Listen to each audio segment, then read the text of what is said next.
दोस्तों आज के वीडियो में देखेंगे अनुपात वाले प्रश्न। अनुपात बहुत ही अच्छा चैप्टर है और आज के वीडियो में ऐसी ट्रिक सीखेंगे जो सभी प्रश्नों पर लागू होगा और सभी प्रश्न आसानी से हल हो जाएंगे।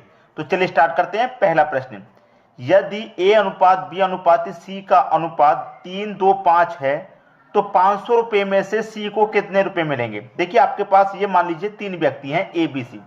पहला व्यक्ति a, दूसरा व्यक्ति b और तीसरा व्यक्ति c। ये आपके पास तीन व्यक्ति हैं, ठीक है। और तीनों व्यक्तियों में क्या है, 500 रुपए हैं। तीनों व्यक्तियों में 500 रुपए हैं और इस अनुपात में रुपए बांटे गए हैं। किस अनुपात में? a को मिलेगा 3 अनुपात, b को मिलेगा 2 अनुपात और c को मिलेगा 5 अनुपात। इस अनुपात में रुपयों को बांटा गया है, इन 500 रुपयों को, ठीक है। इस अनुपात में बांटा गया, ठीक है। अब आपसे कह रहा है कि c को कितने रुपए मिलेंगे। इस c को कितने रुपए मिलेंगे? इस c को अनुपात में कितने मिलने भाई? 5 रुपए। अब आपके पास 500 रुपए का योग है जो तीनों में बांटा जा रहा है। कितना योग है? 500 रुपए का। जब आपके पास योग है तो आप अनुपातों का भी योग कर लो। भाई तीनों का योग ही तो 500 है। ये 500 रुपए तीनों में ही तो बांटे जाएंगे, तो योग है 500 रुपए, तो अनुपातों का भी योग कर लो। तो 3 और 2 5 और 5 कितना? 10। तो इस योग में अनुपात के योग से डिवाइड कर दो। एक जीरो से एक जीरो कटेगा, कितना बचेगा भाई? 50। 50 बचेगा। तो आपसे कह रहा है कि सी को कितने रुपए मिलेंगे। जिसका पूछा जाए उसी में मल्टीप्लाई कर दो। कह रहा है सी को कितने मिलेंगे? 50 का मल्टीप्लाई 5 से कर दो, 250 रुपए मिलेंगे भाई सी को। अगर बी का पूछे तो 100 का 50 का गुना 2 से कर दो, 100 रुपए मिलेंगे बी को। ए का पूछा जाए तो 50 का गुना 3 से कर दो, 150 रुपए मिलेंगे, ठीक है। और इन सभी को जब आप जोड़ के देखेंगे 150 और 100 250, 250 250 पूरा 500 हो जाएगा, जो कि तीनों का योग था। तो कह रहा है कि सी को कितने रुपए मिलेंगे भाई? सी को कितने मिलने हैं? 250 रुपए सी को मिलने हैं। तो बी ऑप्शन आपका सही हो जाएगा। हमने तीनों का निकाल के देख लिया किसको कितने रुपए मिलेंगे, ठीक है। समझ में आई बात? अब देखेंगे अगला प्रश्न। अगला प्रश्न है, यदि ए अनुपात बी का अनुपात 3:4, बी अनुपात सी का अनुपात 2:5 हो तो ए अनुपात बी अनुपात सी क्या है, ये पूछ रहा है। देखिए आपके पास ए अनुपात बी, ठीक है, ए अनुपात बी और बी अनुपात सी है। तो बी तो आ गया, सी रह गया, तो सी ले लीजिए भाई। बी यहां पर भी है, बी यहां पर, तो बी एक ही तो आएगा, अलग अलग नहीं आएगा, ठीक है। बी अनुपात सी मतलब बी अनुपात सी हो गया। अब आपसे कह रहा है कि ए अनुपात बी कितना है? 3:4। कितना है भाई? 3:4 है। अब बी अनुपात सी कितना है? 2:2। अब देखिए बी का यहाँ पे मान 4 है और बी का मान यहाँ पे 2 है। दोनों जगह बी का अलग अलग मान है। तो बी का मैंने पहले वाला मान तो लिख लिया 4 और बी का जो दूसरा वाला मान है 2, उसे कहाँ लिखेंगे भाई? बी के नीचे ही लिखेंगे 2 को, ठीक है। बी के नीचे ही तो लिखेंगे। अब सी का मान कितना भाई? सी का मान 5 है, तो सी के नीचे सी का मान आएगा। जैसे ए के नीचे ए आ गया। बी के 2 मान है, बी का पहला मान 4 और बी का दूसरा मान 2, तो बी के दोनों मान आ गए बी के नीचे। अब सी के नीचे सी का मान आएगा, लेकिन जहां पर 2 जगह बन गई, एक ये जगह बन गई, एक ये जगह बन गई, तो सी का मान कहां पर आएगा? 5 यहां पर आएगा कि यहां पर? यहां पर आ गए ना हम दूसरी लाइन में। तो अब आगे का जो काम होगा वो दूसरी लाइन में होगा। तो सी का जो मान है वो यहां पर आएगा, इसके सामने, ठीक है, 5। बस प्रश्न सॉल्व हो जाएगा। जो खाली स्थान बचता है उसके बराबर वाला संख्या उतार देते हैं 4। बराबर वाला इस तरीके से, इस तरीके से नहीं उतारते, ये गलत हो जाएगा। इस तरीके से उतारते हैं 36। बराबर वाला इस तरीके से, इसके बराबर में 4 था तब, अब ये खाली स्थान है तो इसके बराबर में इस तरीके से 2 है, तो मैं यहां 2 उतार लूंगा, ठीक है। 3 दूने का 6 हो जाएगा, 4 दूने का 8 हो जाएगा, 4 5 20 हो जाएगा। 6:8:20 किस ऑप्शन में? किसी भी ऑप्शन में नहीं है भाई। जब किसी भी ऑप्शन में नहीं है तो क्या कर सकते हैं हम? एक कोई कॉमन संख्या से इन तीनों को कटाकर देख सकते हैं किससे कटेगा। 2 से ये कटेगा 3 बार, 2 से कटेगा 4 बार, 2 से कटेगा 10 बार। तो 3:4:10 किस ऑप्शन में है? आप कहेंगे सर पहले ही ऑप्शन में, तो पहला ऑप्शन सही हो गया, ठीक है। कॉमन संख्या से तीनों संख्याएं कटनी चाहिए। तो ये प्रश्न भी समझ में आ गया। अब देखेंगे अगला प्रश्न। अगला प्रश्न है, ए अनुपात बी अनुपात 1:2, बी अनुपात सी बराबर 3:2, सी अनुपात डी बराबर 1:3 है। तो ए बी सी डी क्या होगा? ए बी सी और डी, यही तो पूछा। 4 व्यक्ति ही तो है आपके पास। ए बी तो यहां पर पहले से दे रखा, सी भी दे रखा है, डी, 4 ही तो है। ए का मान कितना है, 1 है, लिख लिया मैंने। बी का मान 2 है, बी का मान 2 भी लिख लिया। ठीक है, अब बी का एक और मान है 3, तो कहां लिखूंगा, बी के नीचे ही तो लिखूंगा 3, बी के नीचे मैंने 3 लिख लिया। अब बी के पास सी का मान है तो कहां लिखूंगा भाई, दूसरी लाइन स्टार्ट हो गई तो दूसरी लाइन में तो लिखूंगा, जैसे पिछले प्रश्न में क्या था। अब सी का मान यहां पर 2 है और सी का यहां पर एक और मान है 1, तो सी के नीचे भाई सी का दूसरा मान भी लिखूंगा जो 1 है। ठीक है, लिख लिया।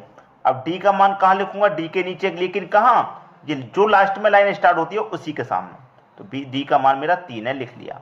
अब ये खाली स्थान बचा, ये खाली स्थान बचा, ये खाली स्थान बचा, ये खाली स्थान बचा, ये खाली स्थान और ये खाली स्थान, तो खाली स्थान पर क्या लिखेंगे मैं आपको पहले बता चुका हूं, जैसे ये खाली स्थान है इसके बराबर वाली संख्या ये 2, ये खाली स्थान है इसके बराबर वाली 2, ये खाली स्थान है इसके बराबर वाली 2, ये खाली स्थान है इसके बराबर में 3, ये खाली स्थान है इसके बराबर में 1 और ये खाली स्थान है तो इसके बराबर में भी 1, इस तरीके से। तो 1 का मल्टीप्लाई 3 में 3 रहेगा, 3 का 1 में 3 ही रहेगा। 2 त्रिक का 6, 6 एकम 6, 2 दूने का 4, 4 एकम 4, 2 दूने का 4, 4 त्रिक का 12, किस ऑप्शन में है भाई, 3 6 4 12, 3 6 4 12 डी ऑप्शन में है। तो ए बी सी डी क्या होगा, 3 6 4 12 होगा। आ गया निकल के आंसर, समझ में आई बात। अब देखेंगे अगला प्रश्न। अगला प्रश्न है ए अनुपात बी दे रखा है 2 अनुपात 1, बी अनुपात सी दे रखा है 1 अनुपात 3, सी अनुपात डी भी है और डी अनुपात ई भी है। इस बार आपके पास 5 व्यक्ति हैं, A B C D E, 5, A B C D और ई, इस बार 5 व्यक्ति हैं। ए का अनुपात 2 लिख लिया, बी का अनुपात 1 ये भी लिख लिया। ठीक है, बी का एक और अनुपात है 1, भाई बी का एक अनुपात यहां था 1, एक यहां पर भी है तो मैं उसे भी लिखूंगा, बी के नीचे ही लिखेंगे। ठीक है, सी का अनुपात 2 है तो सी के नीचे, लेकिन कहां, जो लास्ट वाला लाइन स्टार्ट हो गया वहां। ठीक है, सी का यहां पर अनुपात 2 हो गया, क्लियर है। डी का अनुपात कितना भैया, डी का अनुपात आपके पास दे रखा है 3, डी का अनुपात कितना है 3, तो मैं डी के नीचे डी का अनुपात लिख लूंगा 3, लिख लिया। किसी को कोई समस्या, यहां पर किसी को कोई भी समस्या नहीं होनी चाहिए। ए का अनुपात 2 था मैंने वो लिख लिया, बी का अनुपात 1 था वो भी लिख लिया, फिर बी का एक और अनुपात था 1 मैंने वो लिख लिया। सी का अनुपात कितना दोस्तों 3, ये सी का अनुपात रह गया, जो हमने बी का अनुपात 1 लिखा है। ठीक है, उसके बाद सी का अनुपात 3 है उसे नहीं लिखा गया, सी का अनुपात 3 यहां लिखेंगे सी के नीचे। फिर सी का एक और अनुपात है 2, सी के नीचे ही लिखेंगे उस 2 को। गलती होगी दोस्तों, यहां पर गलती होगी, सी का अनुपात मेरे पास 3 था तो सी के नीचे लिखूंगा मैं 3 को। ठीक है, फिर सी का मेरे पास एक और अनुपात है 2 तो उससे सी के नीचे लिखूंगा लास्ट। ठीक है, ये यहां से हट जाएगा, ठीक है, यहां से हटेगा, ये बात क्लियर है। अब सी के बाद में डी आ जाते हैं, डी का अनुपात कितना है 3, तो डी के नीचे लिखेंगे, लेकिन कहां, ये वाला लाइन स्टार्ट हो गया है तो यहां लिखेंगे। कितना है डी का अनुपात 3, 3 आ गया अनुपात। अब देखिए यहां तक बात आ गई, अब डी का अनुपात आ गया। अब यहां पर डी का अनुपात एक और दे रखा है 1, तो उसे डी के नीचे लिखेंगे, क्योंकि डी का अनुपात 1 3 है और यहां पर 1 है तो वही लिख लेंगे। और ई का अनुपात कितना है 2, तो यहां पर क्या करेंगे 2 लिख लेंगे। ठीक है, ई के नीचे लास्ट वाली लाइन में जो लाइन चल रही है, ये खाली जगह है, इसके बराबर वाला 1 ले लेंगे, ये खाली जगह इसके बराबर वाला 1, ये खाली जगह इसके बराबर वाला 1, ये खाली जगह इसके बराबर वाला 3 ले लेंगे। ठीक है, 3, ये खाली जगह इसके बराबर वाला 3, ये खाली जगह इसके बराबर वाला 3। ठीक है, ये खाली जगह इसके बराबर वाला 1, ये खाली जगह इसके बराबर वाला 2, ये खाली जगह इसके बराबर वाला 2, ये खाली जगह इसके बराबर वाला 1, ये खाली जगह इसके बराबर वाला 1, ये खाली जगह इसके बराबर वाला 1। इस तरीके से बता रहा हूं, कभी भी प्रश्नों को आप मिस नहीं करेंगे, कभी गलत नहीं होगा।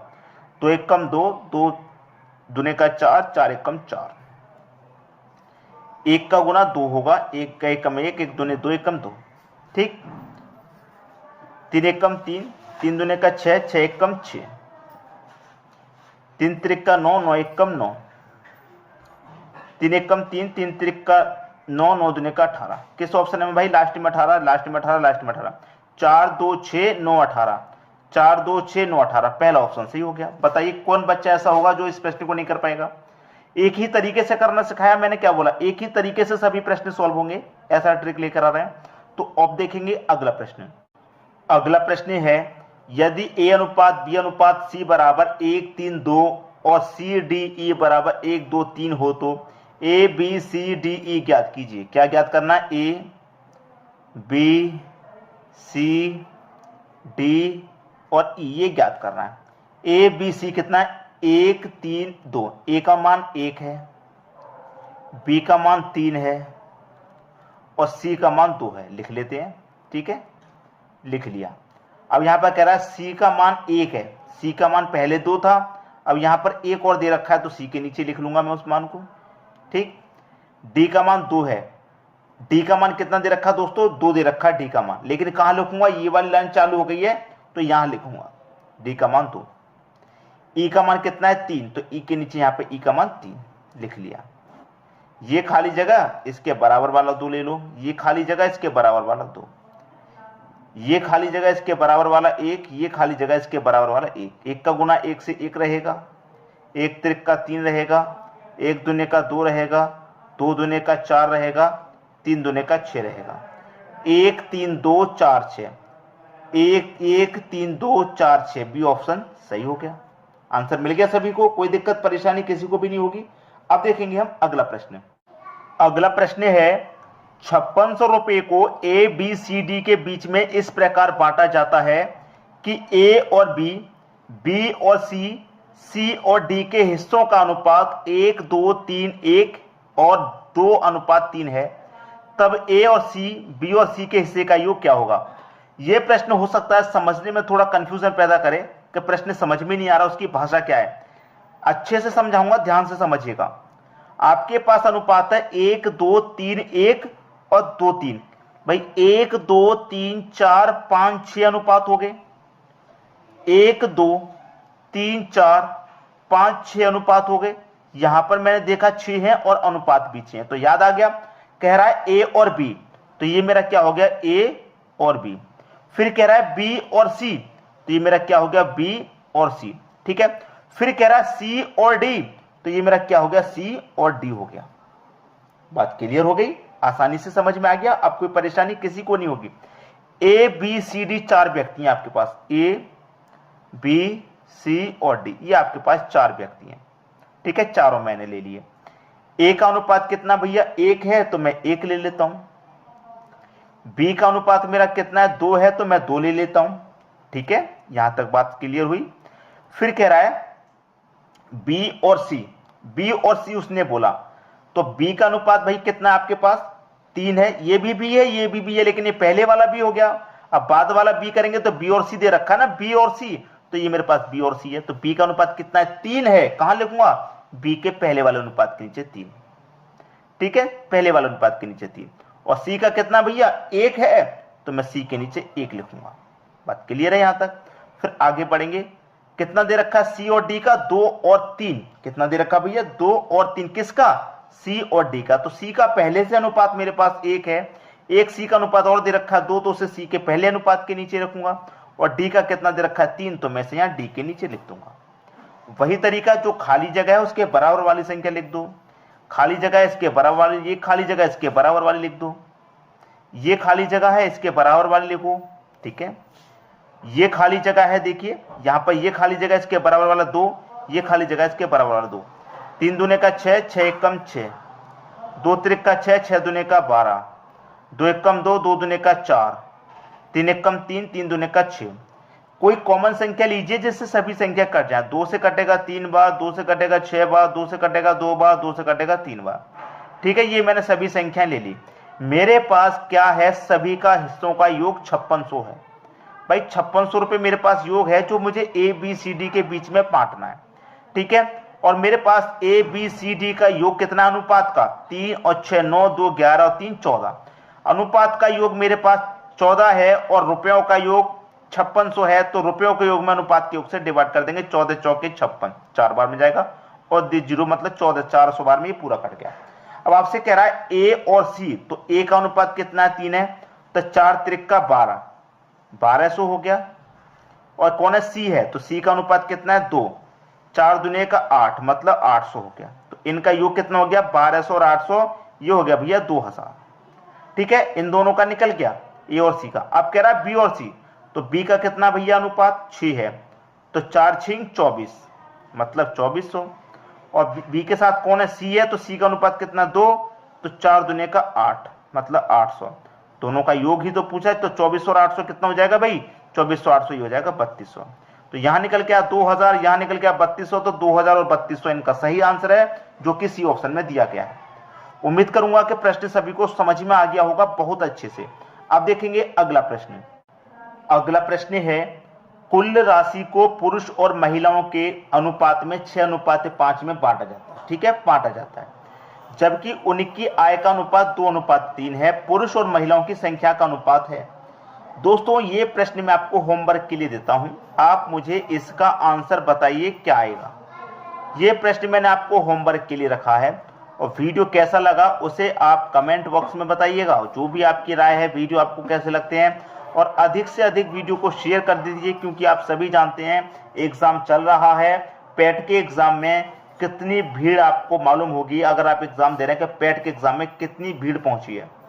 सभी जगह बहुत भीड़ मौजूद हुई है इस पेट के एग्जाम में, और पेपर चल ही रहे हैं। तो एग्जाम में पेपर चल रहा है, जब आपको मालूम है तो कोई भी प्रश्न कभी भी आ सकता है। इसीलिए शेयर करते रहिए, जो भी आपके चाहने वाले हैं, आपके भाई बहन हैं जो तैयारी कर रहे हैं, उनके पास तक वीडियो को जरूर शेयर कीजिए। ठीक है दोस्तों, धन्यवाद।